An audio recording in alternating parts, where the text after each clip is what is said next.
O presidente Lula encerrou sua visita de Estado ao Japão nesta quarta-feira e, em entrevista coletiva, afirmou que é visível que Jair Bolsonaro tentou dar um golpe e contribuir para o seu assassinato. O chefe do executivo declarou que não dá palpite, mas, se seu antecessor for culpado, deverá ser punido. Primeiro, seria presunção minha fazer qualquer prognóstico sobre a decisão da Suprema Corte Brasileira.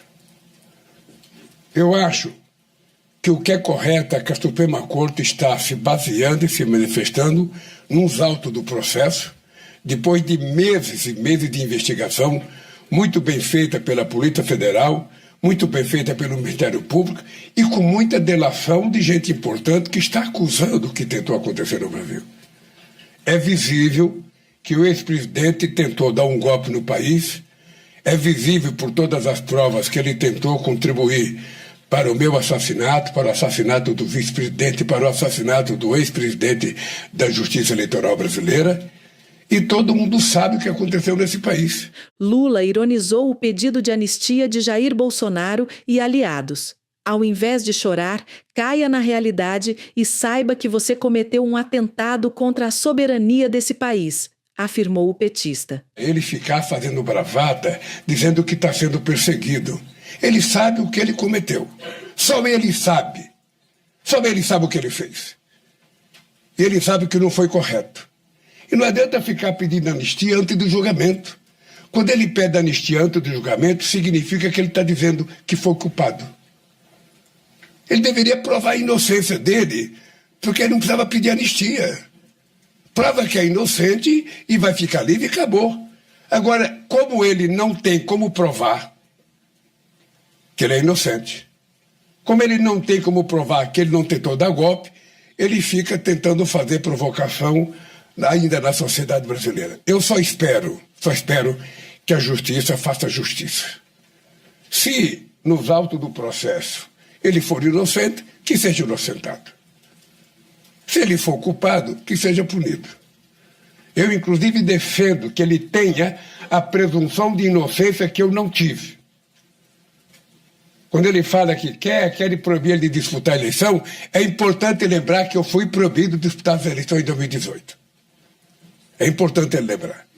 Então, eu só espero que se faça justiça. Eu não dou palpite, não conheço os autos do processo. Eu espero que a Suprema Corte vote, sabe, com a coerência de uma Suprema Corte calejada, experimentada, porque o povo brasileiro precisa, inclusive, saber que a Suprema Corte está cumprindo com o seu papel. E todo mundo sabe o que aconteceu no Brasil. Todo mundo sabe. E ele também sabe. Eu, toda vez que alguém comete um erro, eu pergunto, olha, só você sabe se é verdade ou mentira. E ele sabe que é verdade. Ele sabe que é verdade, então eu espero que a Suprema Corte faça o julgamento que precisa ser feito e que tome a decisão em função dos autos do processo. Eu não acho que o ministro tem que falar para a imprensa, que tem que fazer discurso, eu acho que tem que votar. Sabe, não é o homem Bolsonaro que está sendo julgado. É um golpe de Estado que está sendo julgado. É a conduta desse cidadão que está sendo julgada. Então eu penso que se ele tiver culpado, ele tem que se contentar com a punição. Isso vale para todos os 213 milhões de habitantes. Então, ao invés de chorar, caia na realidade e saiba que você cometeu um atentado contra a soberania desse país. A entrevista coletiva em Tóquio foi o último compromisso do presidente no Japão, onde esteve em visita de Estado nos últimos dias, incluindo encontros com o primeiro-ministro Shigeru Ishiba e com o imperador Naruhito. Eu saio do Japão, daqui a pouco, muito satisfeito com a reunião. Muito satisfeito, mas prazerosamente satisfeito. Sobretudo com o carinho que nós fomos tratados pelo imperador e a imperatriz, pelo carinho que fomos tratados pelo primeiro-ministro e pelo carinho e educação que fomos tratados pelo povo japonês. Eu posso lhes dizer que todos os membros da minha delegação estão boquiabertos com a qualidade da educação do povo japonês. Posso dizer, todo mundo. Porque vir aqui é um aprendizado de evolução da civilização humana. Veja a despedida calorosa de trabalhadores japoneses que o recepcionaram Lula no Japão e deixou o presidente brasileiro emocionado. A viagem de Lula foi a primeira visita de Estado feita por um líder ao Japão em 6 anos. A última foi de Donald Trump, em 2019, ainda em seu primeiro mandato como presidente dos Estados Unidos. Os jornalistas japoneses, inclusive, estavam curiosos para saber a opinião do presidente brasileiro em relação à política protecionista de Trump. Em resposta, Lula defendeu a democracia, o livre comércio e o multilateralismo. O presidente norte-americano não é xerife do mundo, disse Lula. Olha, pelo que eu conheço, o Japão é um parceiro muito importante para os Estados Unidos. Pelo que eu conheço, os Estados Unidos importam muito carro japonês e também tem muitas empresas japonesas produzindo carro lá.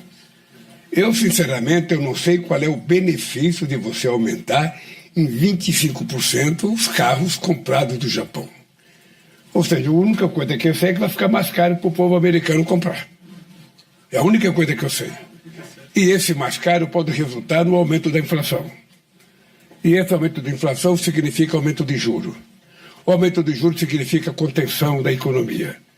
Então eu não prevejo um quadro positivista nessa política de aumento de taxação.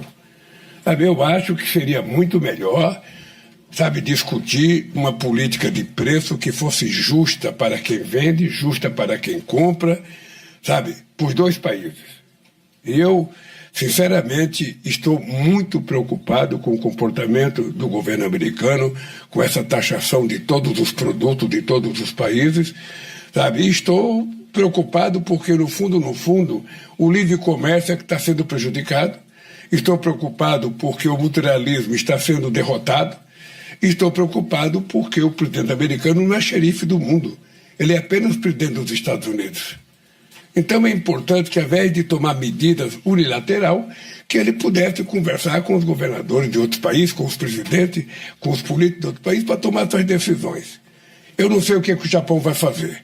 No caso do Brasil, nós vamos recorrer ao OMC e, se não tiver resultado, a gente vai utilizar os instrumentos que nós temos, que é a reciprocidade e taxar os produtos americanos. É isso que nós vamos fazer. E espero que o Japão faça o mesmo. Espero que o Japão possa recorrer ao OMC, mas é uma decisão soberana do governo japonês em que eu não posso dar palpite. Lula desembarcou em Tóquio com 2 itens principais na pauta de comércio: o pleito de longa data para que o Japão libere a compra de carne bovina e suína do Brasil e o avanço nas discussões de um acordo entre Mercosul e Japão. Os acordos entre Brasil e Japão ganhou destaque nos principais jornais do país asiático. O Nikkei, um importante jornal de economia do Japão, chegou a classificar o Brasil como a potência do Sul. Lula destacou que esta foi a visita mais importante que ele já fez ao Japão desde a primeira, em 1975, quando ainda era sindicalista e participou de um congresso dos trabalhadores da Toyota.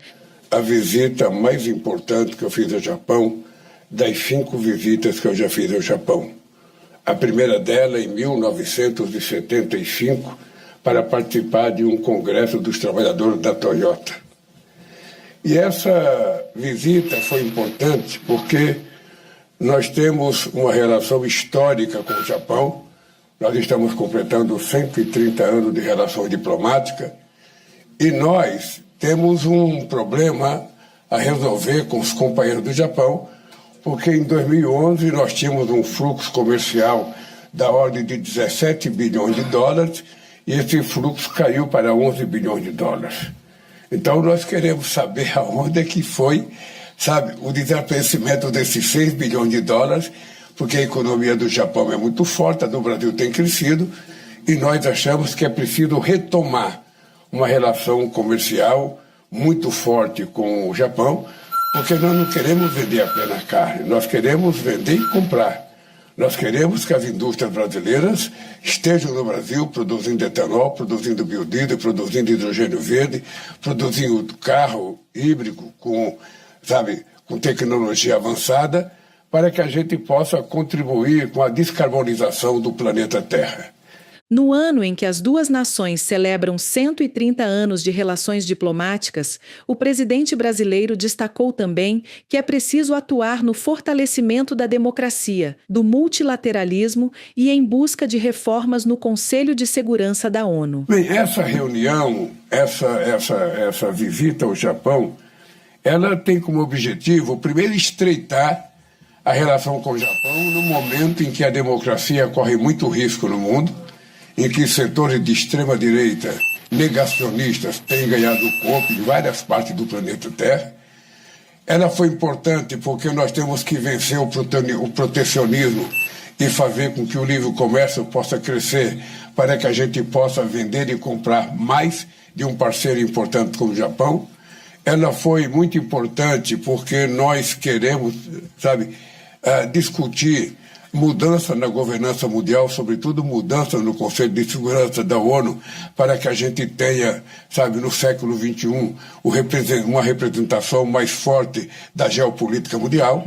Não é possível a gente continuar com o mapa político de 1945, quando mudou muita coisa, muita coisa. Nós temos vários países com mais de 100 milhões de habitantes, inclusive o Japão, que poderia participar do Conselho de Segurança da ONU, o Brasil, o México e tantos outros países que poderiam participar. E nós achamos que não é possível manter uma governança global que perdeu um pouco de representatividade e muita credibilidade. Ou seja, hoje os membros do Conselho de Segurança tomam decisão, fazem guerras de forma unilateral, sem conversar com ninguém. E ainda tem o direito do veto, ou seja, então as coisas pouco acontecem. A mesma ONU que em 1948 teve força para criar o Estado de Israel, não tem nenhuma força para criar o Estado palestino.